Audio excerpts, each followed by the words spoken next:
mempresentasikan tentang kode etik profesi akuntan Indonesia yang beranggotakan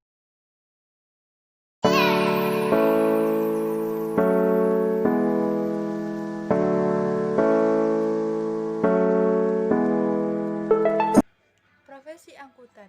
Angkutan adalah mereka yang telah lulus dari pendidikan strata atau S1, program studi akuntansi dan telah memperoleh gelar profesi akuntan melalui pendidikan profesi akuntansi yang diselenggarakan oleh beberapa perguruan tinggi yang telah mendapat izin dari Departemen Pendidikan Nasional atas rekomendasi dari Organisasi Profesi IAI atau Institut Akuntan Indonesia.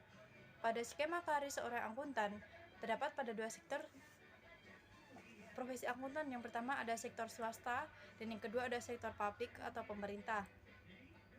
Sektor swasta itu sendiri terdapat akuntan manajemen, di mana dia bertujuan untuk melakukan proses pencatatan transaksi keuangan, memelihara catatan atas semua transaksi perusahaan, serta membuat laporan akuntansi secara periodik untuk disampaikan kepada manajemen organisasi.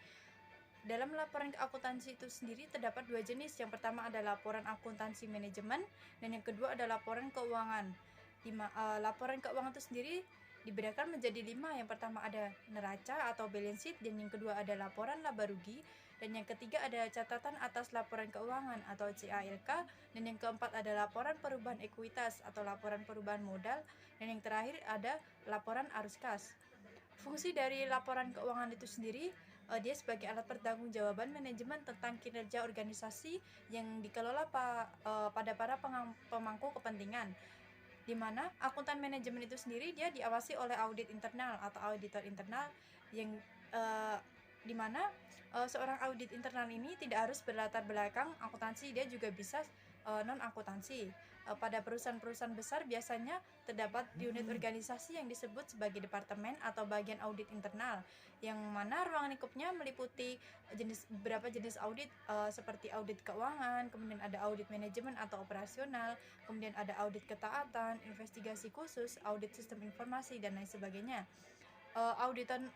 Auditor internal itu sendiri dia juga bekerja pada Badan Pengawasan Keuangan dan Pembangunan atau BPKP. Kemudian yang kedua ada akuntan publik. Dalam sektor swasta, akuntan publik ini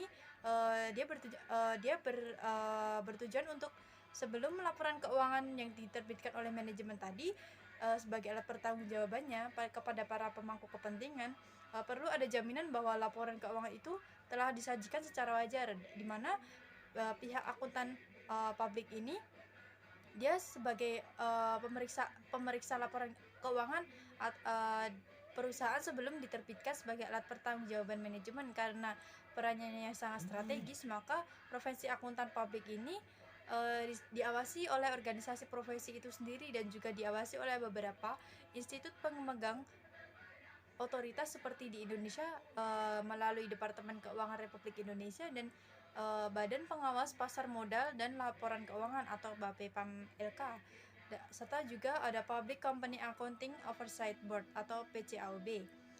Kemudian yang kedua ada pada sektor publik atau pemerintah, di mana ini terdapat akuntan pemerintah, kemudian ada akuntan BUMN atau BUMD, di mana akuntan pemerintah ini dia juga diawasi oleh auditor inspektorat atau auditor pengawas, dan juga ada akuntan BUMN ini dia diawasi oleh auditor BPKP atau auditor Badan Pengawasan Keuangan dan Pembangunan. Kemudian pada sektor sektor publik atau pemerintah ini dia juga terdapat auditor BPK. Nah, dapat disimpulkan bahwa seorang profesi akuntan itu sendiri dia harus memiliki sifat knowledge atau dia memerlukan pengetahuan akuntansi, di mana itu terdapat disiplin ilmu yang lebih relevan melalui pendidikan yang lebih formal. Kemudian ada dia melakukan keterampilan dalam mengolah data dan menyajikan laporan khususnya dengan memanfaatkan teknologi komputer dan sistem informasi. Kemudian yang ketiga ada attitude, di mana seorang akuntan itu sendiri dia harus mempunyai sikap yang berperilaku etis. Organisasi Institut Akuntan Indonesia atau IAI lahir pada tanggal 23 Desember 1957. Awal berdiri hanya ada 11 akuntan di Indonesia dengan susunan pengurusnya terdiri atas Ketua, Profesor Sumarjo, Panitera, Dr. Andes Gotisim, Bendahara, Dr. Andes Basuki T. Sidarta, Komisaris, Dr. Andes Tan Tongju, dan Dr. Andes Hendra Darmawan. Yang dapat disetujui sebagai anggota IAI adalah yang telah mengikuti pendidikan akuntan secara formal berdasarkan Undang-Undang Nomor 34 Tahun 1954 dan atau telah mengikuti ujian sertifikasi akuntan yang dikenal dengan nama Ujian Negara Akuntansi atau UNA, serta telah memperoleh register akuntan dari Departemen Keuangan Republik Indonesia. Dan para akuntan dapat berprofesi baik di sektor swasta maupun sektor pemerintahan sebagai akuntan manajemen, akuntan pendidik, akuntan internal, akuntan publik, dan akuntan sektor publik. Pada 7 April 1977, para akuntan publik sepakat membentuk suborganisasi di bawah IAI yang saat itu bernama Ikatan Akuntan Indonesia Seksi Akuntan Publik atau IAI SAP, yang belakangan ini diubah menjadi IAI Kompartemen Akuntan Publik atau IAI KAP.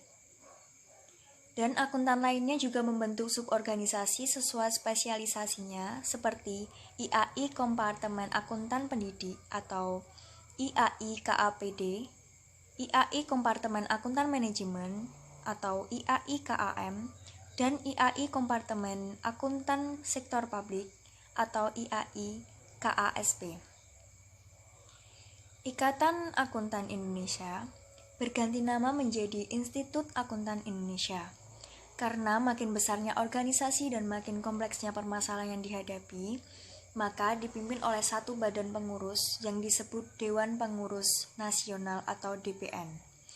Kini persyaratan menjadi anggota IAI lebih diperlonggar dengan diperbolehkannya anggota lembaga dan anggota perorangan yang bukan akuntan asalkan memenuhi persyaratan tertentu dari IAI.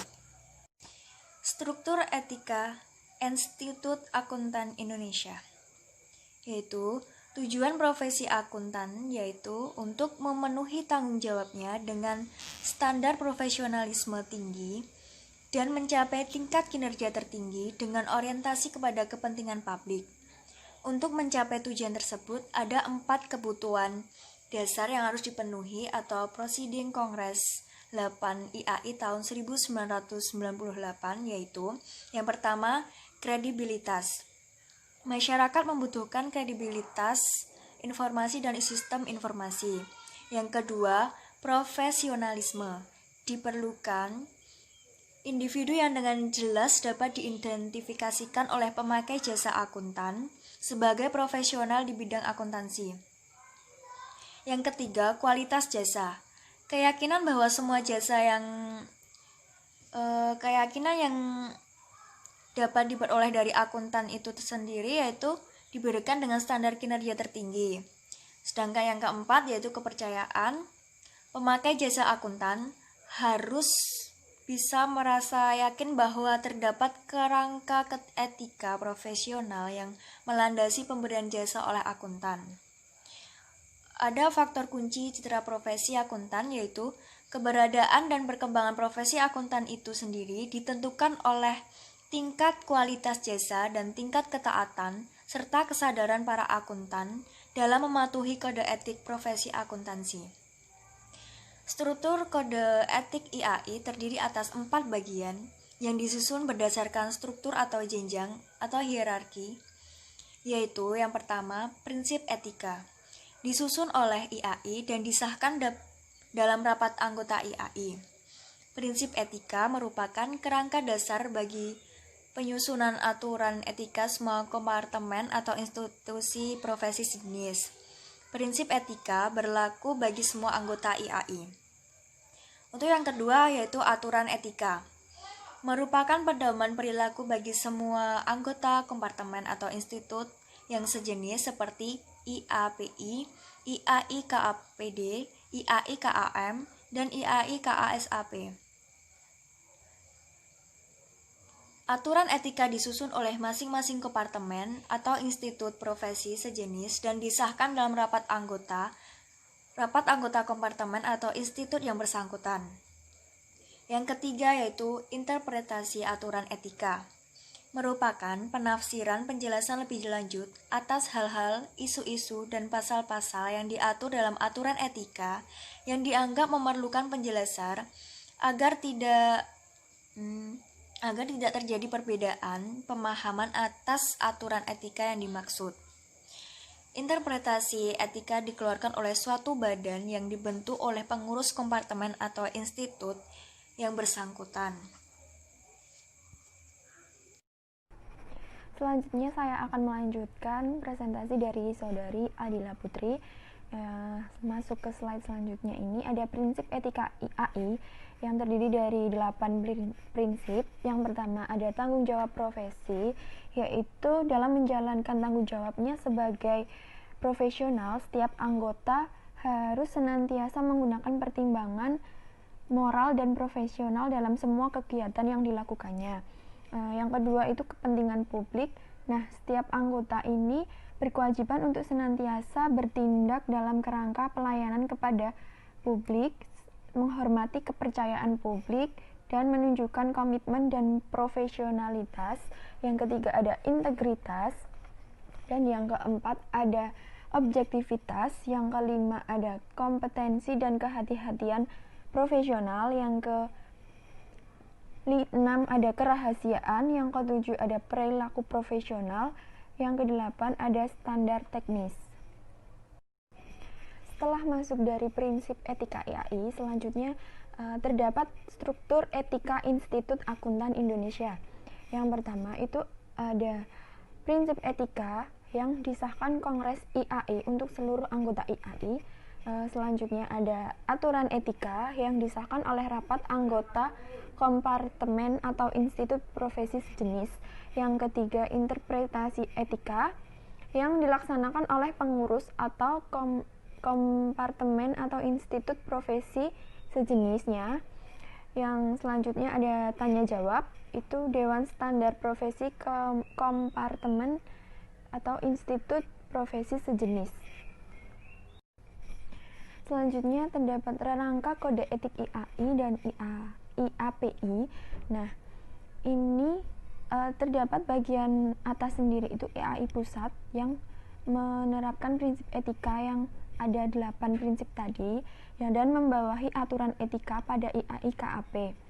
Yang pertama ada 100 independensi, integritas, objektivitas, dan yang 200 standar umum prinsip akuntansi, 300 tanggung jawab kepada klien, 400 tanggung jawab kepada rekan, 500 tanggung jawab dan praktek lain. Dan ini membawahi antara interpretasi aturan etika itu yang mengurus IAI KAP, dan selanjutnya ada tanya jawab kepada Dewan SPAP. Saya Yumugi Pratiwi, NPM 16133100187. Di sini saya akan melanjutkan materi dari Mbak Vivi mengenai kompetensi pada prinsip ketiga sampai dengan ke-8.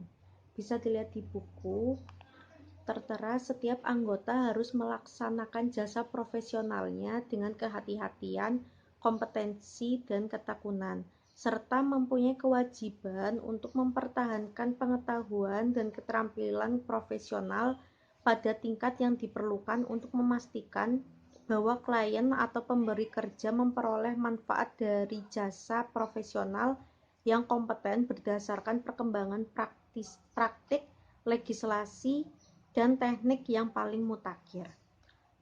Kompetensi sendiri mengandung arti kecakapan, kemampuan, kewenangan, dan penguasaan.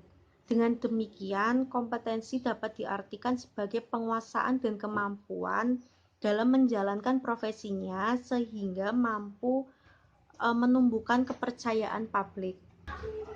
Pengertian kompetensi mencakup 3 ranah. Yang pertama yaitu kognitif atau pengetahuan. Yang kedua afeksi atau sikap dan perilaku.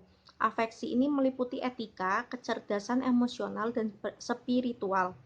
Yang ketiga yaitu psikomotorik atau keterampilan teknis atau fisik. IAI telah menetapkan 6 prinsip etika yang berhubungan dengan keharusan memiliki kompetensi tinggi. Yang pertama yaitu kompetensi pada ranah kognitif, yaitu ada pada prinsip kelima mengenai kompetensi dan kehati-hatian profesional. Kedua yaitu kompetensi pada ranah afeksi, yaitu ada pada prinsip ketiga, keempat, keenam, dan ketujuh. Prinsip ketiga yaitu mengenai integritas. Prinsip keempat yaitu mengenai objektivitas. Prinsip keenam yaitu mengenai kerahasiaan. Dan prinsip ketujuh yaitu mengenai perilaku profesional. Dan kompetensi yang ketiga itu kompetensi pada ranah psikomotorik. Itu ada pada prinsip ke-8 mengenai standar teknis. Slide selanjutnya, saya akan menjelaskan mengenai kode etik atau aturan etika IAPI. Saat ini terdapat ketidakterpaduan antara prinsip etika yang ditetapkan oleh IAI dengan prinsip etika yang ada pada kode etik IAPI yang baru. Hal ini dikarenakan IAPI sebagai salah satu suborganisasi di bawah IAI justru lebih dulu menetapkan kode etik yang baru sejalan dengan perkembangan akuntansi dan auditing menuju era global. Sementara IAI sebagai organisasi induk belum melakukannya. Kode etika IAPI yang baru disusun berdasarkan sistematika sebagai berikut. Kalian bisa lihat di buku pada halaman 164. Di situ ada bagian A berisi prinsip dasar etika profesi yang terdiri dari seksi 100 tentang prinsip-prinsip dasar etika profesi, seksi 110 prinsip integritas, seksi 120 prinsip objektivitas, seksi 130 yaitu tentang prinsip kompetensi serta sikap kecermatan dan kehati-hatian profesional, seksi 140 prinsip kerahasiaan, kemudian seksi 150 prinsip perilaku profesional. Kemudian bagian B yaitu tentang aturan etika profesi yang terdiri dari yang pertama seksi 200 yaitu tentang ancaman dan pencegahan, seksi 210 yaitu petunjukan praktisi KAP atau jaringan KAP, seksi 220 yaitu benturan kepentingan, seksi 230 yaitu pendapat kedua, seksi 240 imbalan jasa profesional dan bentuk remunerasi lainnya. Kemudian seksi 250 pemasaran jasa profesional. Seksi 260 yaitu penerimaan hadiah atau bentuk ramah tamah lainnya. Seksi 270 penyimpanan aset milik klien. Seksi 280 yaitu objektivitas semua jasa profesional. Seksi 290 yaitu independensi dalam perikatan asuransi. Slide selanjutnya saya akan menjelaskan mengenai ancaman terhadap kepatuhan prinsip dasar etika profesi. Di sini ada 5 ancaman. Ancaman yang pertama yaitu ancaman kepentingan pribadi. Ancaman kepentingan pribadi ini biasanya terjadi karena adanya kepentingan keuangan.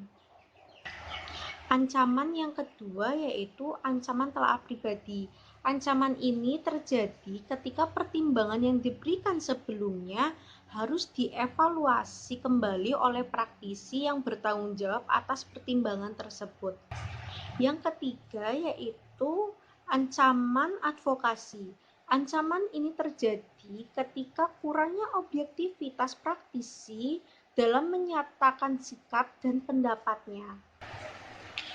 Yang selanjutnya yaitu ancaman kedekatan. Ancaman ini terjadi ketika praktisi terlalu bersimpati terhadap kepentingan dari pihak lain sebagai akibat dari kedekatan hubungannya dengan pihak lain.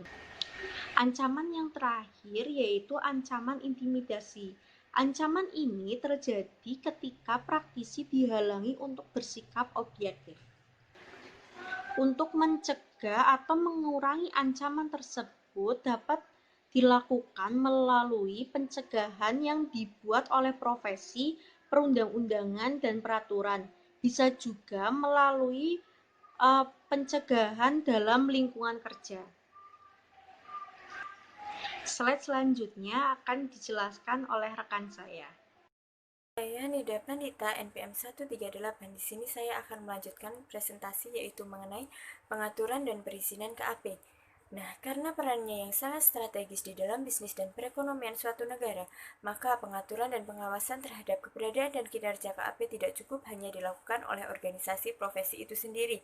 Pemerintah dan lembaga legislatif DPR sangat berkepentingan agar profesi KAP dapat memberikan jasanya dengan kualitas yang tinggi sebagaimana diharapkan oleh publik.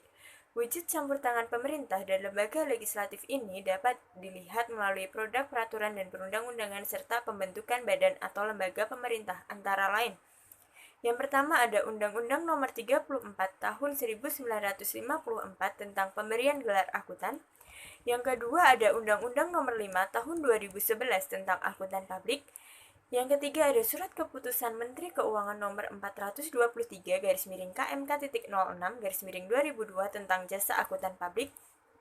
Itu telah dicabut dengan keluarnya Peraturan Menteri Keuangan Nomor 17/PMK.01/2008. Yang keempat ada Surat Keputusan Menteri Keuangan Nomor 359/KMK/2003 tentang perubahan atas Keputusan Menteri Keuangan Nomor 423/KMK.06/2002 tentang jasa akuntan publik.